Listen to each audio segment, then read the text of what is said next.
નમસ્કાર વિદ્યાર્થી મિત્રો, સ્વાગત છે આપણું આપણી YouTube channel my dear student Vignesh sir. આપણે ધોરણ 11 આંકડાશાસ્ત્ર પ્રકરણ નંબર 5 આવૃત્તિની વિતરણની વિષમતામાં અભ્યાસ કરી રહ્યા હતા. આપણે તેની અંદર કાર્લ પિયર્સનનો વિષમતાંક ખૂબ જ સારી રીતે ગણી રહ્યા છીએ કે કઈ રીતે કાર્લ પિયર્સનનો વિષમતાંક ગણી શકાય છે. એની અંદર જે રકમ આપેલી હોય, ખાસ તો મિત્રો એક જ વસ્તુ યાદ રાખજો કે આંકડાશાસ્ત્રમાં જો તમને રકમ વાંચતા આવડી ગઈ તો તમારો 50% બેડો ઓટોમેટિક પાર થઈ જશે. કારણ કે ઘણા બધા એટલા બધા ઉતાવળિયા હોય છે કે રકમ વાંચવાની કોઈ તસ્દી જ લેતા નથી, ડાયરેક્ટ દાખલો ગણવા માંડે છે. પછી ગણાઈ જાય, જવાબ આવી જાય, પણ ખોટો જવાબ આવે છે. માટે આ વસ્તુનું ખાસ ધ્યાન રાખો. ચાલો કાર્લ પિયર્સનની વિષમતાંકમાં આગળ વધીએ. નવી એક રકમ લઈને આવ્યા છીએ. અહીંયા x આપ્યો છે 1 2 5 6 થી 10 10 થી 20 20 થી 28 28 થી 40 ને 40 થી 60. આ જે વિતરણ છે, વિતરણને વિષમ સ્વરૂપનું વિતરણ કહેવાય. આ વિતરણની અંદર આપણે બહુલક શોધી શકતા નથી. જ્યારે બહુલક શોધી શકાતો ન હોય ત્યારે આપણે એનું વૈકલ્પિક સૂત્ર એટલે કે મધ્યસ્થ લઈને દાખલો ગણવો પડે.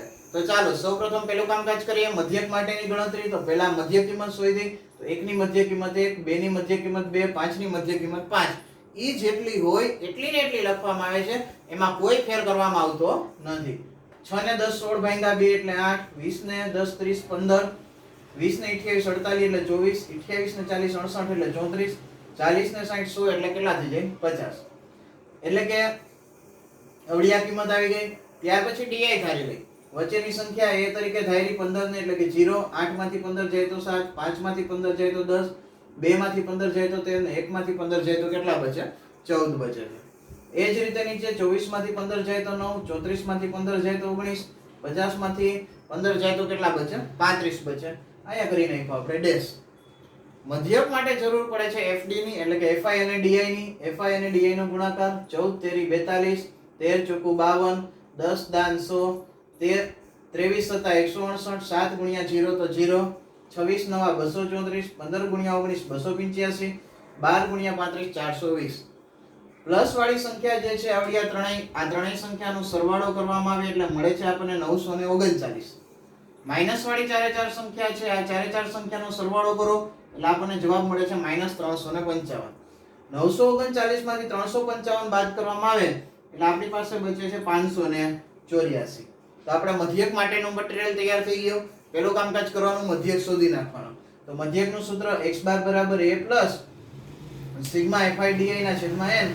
a એટલે ધારેલી કિંમત 15 છે, પ્લસ સિગ્મા fi di 584 છેદમાં 100. 584 ભાગ્યા 100 કરો એટલે 5.84 આવે. કે 15 પ્લસ 5.84 એટલે તમારો જવાબ મળી જાય છે તમને 20.84. મધ્યકની કિંમત મળી ગઈ 20.84. મધ્યક પછી જરૂરિયાત છે આપણે મધ્યસ્થની. તો મધ્યસ્થ માટે પહેલું કામકાજ કરવાનું, આપણે સંચય આવૃત્તિ શોધી નાખવાની. તો 3 ના 3, 3 ને 4 7, 7 ને 10 17, 17 ને 23 40, 40 ને 7 47, 47 ને 26 73, 73 ને 15 88, 88 ને 12 100. 100 આવ્યા તો n/2 માં અવલોકનની કિંમત 100 ભાગ્યા 2 એટલે કે 50 માં અવલોકનની કિંમત. તો 50 માં અવલોકન ક્યાં આવે જોઈએ? 3 થી મોટા, 7 થી મોટા, 17 થી મોટા, 40 થી મોટા, 47 થી મોટા, 73 થી નાના. તો 73 થી નાના તો આની વર્ગ લંબાઈ વર્ગ આવે છે, આની આવૃત્તિ આવે છે. તો અહીંથી અધરસીમા છે 20, તો અહીંયા 20 મૂકી દેવાનું. બીજી એક વસ્તુ ખાસ યાદ રાખવાની, જો અહીંયા 19 હોય ને અહીંયા 20 હોય એટલે કે અનિવારક વર્ગો આપ્યા હોય તો 19.5 મૂકવાનું આવશે. આ વસ્તુનું ખાસ ધ્યાન રાખવા વિનંતી. અહીંયા મૂક્યા 20, n/2 ની કિંમત 50 છે તો 50 - 47. 47 ક્યાંથી આવે? તો અહીંયા જે આપણે કિંમત જોઈ હોય એની ઉપરની CF લેવાની હોય અને એની આવૃત્તિ એટલે કે 26. તો 50 માંથી 47 જાય તો 3 બચે. 3 × 8 24 ભાગ્યા 26, 24 ભાગ્યા 26 કરો એટલે 0.92 આવે. 20 માં 0.92 ઉમેરો એટલે જવાબ આવી જાય મધ્યસ્થનો 20.92. ત્યાર પછી શોધવાનું આવે છે આપણી પાસે s. તો s નું સૂત્ર છે s બરાબર વર્ગમૂળમાં સિગ્મા fd² ના છેદમાં n માઈનસ સિગ્મા fd બ્રેકેટની ઉપર સ્ક્વેર. તો અહીંયા આપણે જોઈએ તો પહેલા fd² આપણે બનાવીએ. fd² એટલે શું છે? તો fd ગુણ્યા d એટલે કે 42 ગુણ્યા 14 588, 52 ગુણ્યા 13 676, 100 ગુણ્યા 10 1000, 161 ગુણ્યા 7 1127, 234 ગુણ્યા 9 2106, 285 ગુણ્યા 19 5415, 420 ગુણ્યા 35 એટલે 14700. આનો ટોટલ કરવામાં આવે એટલે ટોટલ થઈ જાય છે 25,612.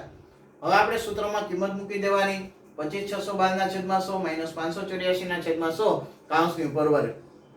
ભાગાકાર કરો એટલે 256.15 માઈનસ 5.84 નો વર્ગ. 256.12 એમને રાખવાના, 5.84 નો વર્ગ કરો એટલે 34.11. આગળની સંખ્યામાંથી બાદ કરો એટલે જવાબ બચે 222.01. એનું વર્ગમૂળ કાઢતા s મળે છે આપણને 14.9. ત્યાર પછી વિષમતાંકનું સૂત્ર j બરાબર 3 કૌંસમાં x બાર માઈનસ m ના છેદમાં s. અંદર કિંમત મૂકી દો 3 20.84 માઈનસ 20.92 ના છેદમાં 14.9. બાદબાકી કરીને 3 બાદબાકી કરો એટલે માઈનસ 0.08.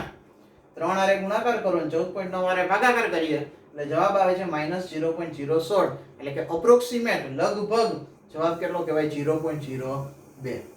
તો ખાસ યાદ રાખવાનું, મિશ્ર હોય ત્યારે પણ બહુલકથી દાખલો ગણી શકાતો નથી, માટે મધ્યસ્થનો સહારો આપણે લેવો પડતો હોય છે.